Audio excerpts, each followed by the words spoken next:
Bender with Issquared News, and today we have Editor-in-Chief of Indiewire, Dana Harris. Dana, thank you so much for joining us today. Thank you for having me. Now, we heard recently that Gil Garcetti, the mayor of Los Angeles, announced yesterday that we may be in lockdown until August. So let's go back. I want to ask you, how has the pandemic affected the entertainment industry on the whole?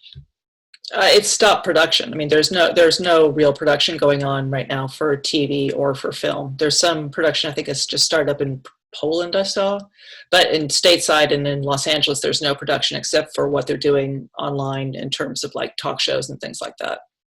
Okay, so in regards to talk shows, how have some shows used technology in implementing the shows going up and running and moving forward?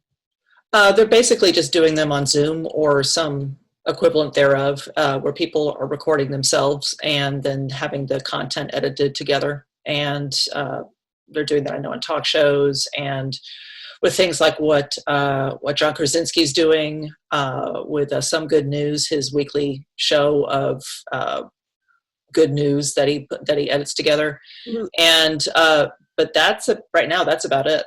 So it's basically, well, I know Ellen is telecommuting into her show on a daily basis. Jimmy Kimmel and Jimmy Fallon are also telecommunicating. So if this continues past August, what do you think is going to happen to films, movies, regular TVs like TV shows like sitcoms? Are they going to be implementing any type of technology going forward to be able to continue to keep the industry going?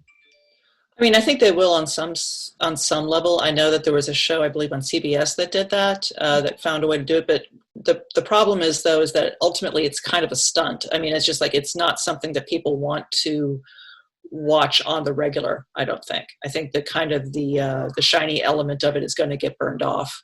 Right. And it's just, and people just want to see what they want to see. We have the larger issue won't really reveal itself for a number of months because there's enough content that's already been done and edited we're still on schedule. But this is a little bit like it was back in the day with the writer's strike, where there was like a store of content or TV shows or movies that were done, and then suddenly there wasn't. And then you had this like long-term effect showing up of, even after the strike was over, mm-hmm. all this stuff coming out that wasn't very good, because there were no writers. And that's also what gave rise to the reality TV, which didn't need writers. But of course, now we're in a situation that it impacts all kinds of entertainment, TV, film, reality TV, it doesn't matter. Well, that actually brings up an interesting point. What happens if this goes on? Are people going to use their own technology and implementing different platforms and creating their own content, such as people going onto, YouTube and creating content that will then be viable because we don't have any other content that's being produced by the studios or independent films or anything like that? Oh, yeah. I mean, and they are already. I mean, right now, I think TikTok is the number 2 app on the iTunes store. YouTube is number 3. So it just, that will continue. I mean, that was already the case. And I think if nothing else, if there is less professionally produced mm-hmm. Content, that's going to give more of an opportunity for people who are doing it for themselves, because they will have more of the spotlight on them. They'll have more. There will be less noise going around for them to get attention. But it's going to be challenging. I mean, it's like people are trying to figure out what they can do with Zoom. They're trying to figure out what the limits are and what the possibilities are, and for that matter too, how strong is really the interest. Right now we're still in early days of this. What's going to happen 6 months from now? Will Zoom catch up in terms of, or not catch up, but just kind of accelerate its own growth and development so it becomes a more usable, intelligent, interesting platform? Or will people just say, I've had enough of this and I'm going to go watch the Avengers again? And also, what about the security level of Zoom too? Because I know that people that are using Zoom platforms are beginning to get bombed, right? Right. I've heard that. I haven't experienced that. I mean, we're on Zoom right now. I've never been Zoom bombed or whatever that is. I think that there's some concerns about the actual security of Zoom in terms of how much, if you use Zoom, are you giving it a backdoor to your computer?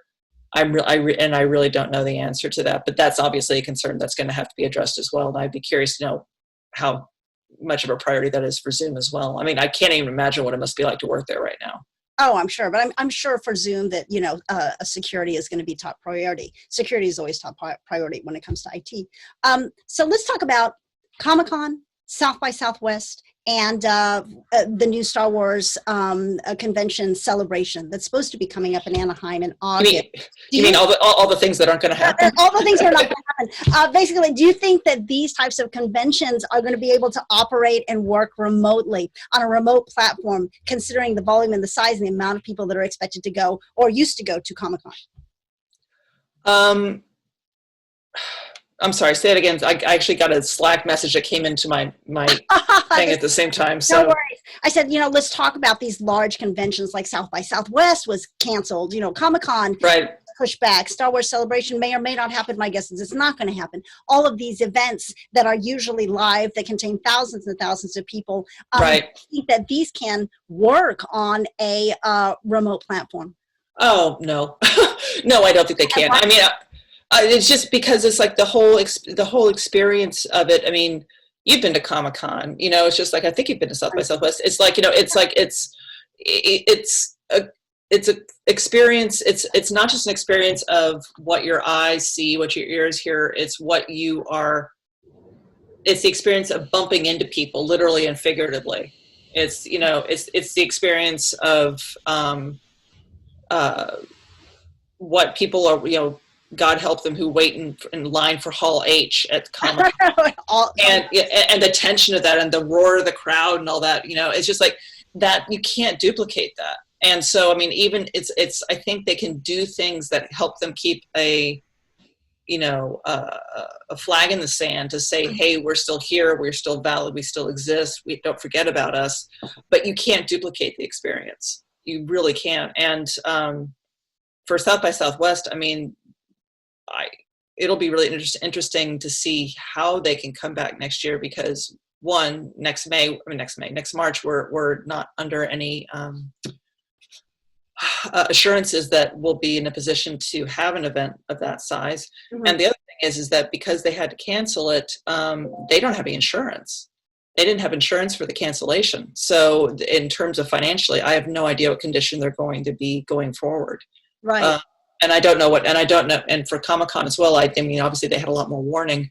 I don't know what the situation is for them as well. So no, I don't think you can duplicate those events. You can try to, and I'm sure they will try to do some things to have that element, mm-hmm. but no, you can't duplicate it. So you're saying that nothing really beats that live experience. No. Experience. So then for the when movies are going to be released, like I know Mulan has been pushed back, I know James Bond has been pushed back, for those type of big movies, the press junkets that usually go with them, are the press junkets going to be telecommuted? I mean, how are they? Yes, there's going to be virtual press junkets for sure. There already are virtual press junkets happening. Okay. And yeah, that's just, and they are just like this. They're exactly like this. That would be a person talking to an actor, getting the information. And so what about red carpet premieres? It's funny. Going to be remote, or we're actually working on an article about that right now, because there's been some proposals about like having these weird little pods on the red carpet. So there's like fewer people on the red carpet and there's no entourages, and which just seems weird. And but the other thing that's happening is that they're trying to figure out, like for premieres, because you can't do a premiere the way we do premieres, mm-hmm. they're trying to figure out like special things. Like I know Amazon has been doing a thing for their for the movies that they have that they want to highlight that are premiering on their service. Mm-hmm. Instead of doing a premiere, they sent dinners to people that they wanted to, the VIPs that they wanted to have them recognize that they were doing this. But one of the things that they're looking at now is that they're looking more and more at who a VIP is, because a VIP used to be like, okay, here is this famous celebrity person. Mm-hmm. And now it's this semi-famous person who has a really strong social following in the vectors that we're interested in. So any social media. Right. But it's like, for example, like someone like Paris Hilton, if you have like an art house movie and Paris Hilton has, however million followers she has, that's not who they'd want to send it to, because that's not, her followers by and large aren't going to be the people who are going to go see it. aren't going to be that demographic. So you're going to try to find social media people who have influence in the circles that you're interested in. But the thing that's interesting about that, though, is that it means somebody who doesn't have a social media presence but would technically be famous, or somebody who'd be a get to attend the premiere, they aren't a get. And if you're talking about virtual premieres, because they're not going to share it, they're not going to make it, they're not going to. It's just going to be, the dinner will go to their house. They'll have a nice dinner. That's it. So now so what you're telling me is that they're going to implement Grubhub. Or something. They've done Grubhub. They've done DIY delivery services, whatever. It's like this is still very much a work in progress in terms of figuring out what they're doing and why they're doing it and to whom it goes to. But it's interesting because it does change the dynamic in terms of like who. If you're going to have premieres, who do you want attending your virtual premiere? And do you think that it's a good idea? Because I know that some of these movies now are dropping, instead of going to the theaters, they're going straight to platforms like, Netflix or Amazon Prime. And so do you think it's better for the movies, the big release movies like James Bond, to wait and premiere in the theaters at a later date during the year, possibly, or to go ahead and just drop online for instant on demand? Well, it's a really complicated question. It's something that we're writing about like literally almost every day now. It's a very complicated question because for years the studios have wanted to have more flexibility in terms of putting movies on VOD, meaning like they don't want to put James Bond necessarily on VOD, but for other movies they want to be able to experiment to say, we might be able to make more money if we put it straight to VOD than if we did for theatrical. And seeing as exhibitors make all their money from when you don't put things on VOD, right. they have not been very keen on this idea. But now, of course, we're in a position where there are no theaters. So it's weird. It's like right now, tomorrow, actually, the Scooby-Doo movie is going to go to VOD. That was supposed to be going to theaters. And what's interesting, though, is Trolls, which also went to VOD, was also supposed to go to theaters. When it went to VOD, it also went to theaters, whatever theaters were open, which were mostly drive-ins. Now we have a bunch of drive-ins open. We have more indoor theaters opening. But when Scooby-Doo opens on VOD tomorrow, it will be in no theaters because the exhibitors basically don't want to do anything to suggest that VOD and theaters can coexist. So they don't. So basically, they're not going to be in theaters. So for something like James Bond, it's impossible to imagine that as a VOD project because it's so expensive, and the number of people it would take to get that to be profitable via VOD, especially because VOD doesn't it's not a big deal overseas the way it is here. It doesn't have the same kind of penetration, but it's a huge question because everybody's like, okay, at what point do we just throw up our hands because people either the theaters aren't opening, or if they are opening, are people going to go? Well, that's the thing is I know that there are some theaters that are opening in Texas right now. And one of the major chains decided not to open because not only, okay, you could open the theater, but then the question is, what new movie do you have to place in the theater for people to come? Because I know the majority of money that the theaters make is off the concessions. So if you don't have a new movie, what's the incentive for people to, one, potentially risk their health going in the light of COVID-19, but also take them away from on-demand at home, which is sometimes more convenient, easier to push the button and be able to see a first-run movie. Yeah, well, that in the theater. Yeah, well, that's the thing that's so weird to me about the Scooby-Doo thing, because it's just like the fact that I couldn't believe that they're not going to be in theaters. It's like you've got theaters that are opening, and it's costing them to open, and they have costs that are going to be the same no matter who comes or who doesn't come. Absolutely, yeah. And they've like, nope, we're not going to have it, and we're not going to offer this new movie, which is just so weird. I personally don't understand it. Because is it even cost effective for them to do that in the same way that, in some states, the restaurants are opening and they're allowing 1/4 of the normal people that they can hold for capacity in a restaurant? Is it more cost effective for a restaurant not to hire the wait staff and to continue to do when you order and whatever, when you order on a platform and then have it picked up? I know. I don't know. I mean, I was actually just looking at the list earlier this afternoon of all the kind of regulations that restaurants will have to do in order to reopen. And I was just really going, well, this sounds like fun. I mean, sounds awful. It's just like, it's like, this does not inspire me to go out. I don't, so no, that's the huge problem is it's like, okay, even after you're quote unquote allowed to reopen, do you really want to do it? Because it's like all the theaters, even the ones when they can reopen, are going to have to open at 50% capacity. Right. And then, so that's a drag. And then on top of that, how many people are going to want to fulfill your 50% capacity? Do you want to go to a theater? Well, no, even, in Austin, Texas, they were opening up the theaters. And I remember reading that the mayor himself, when asked in an interview, are you going to go to the theaters this weekend? And he said, no. So he and his family are not going, although the theaters are open.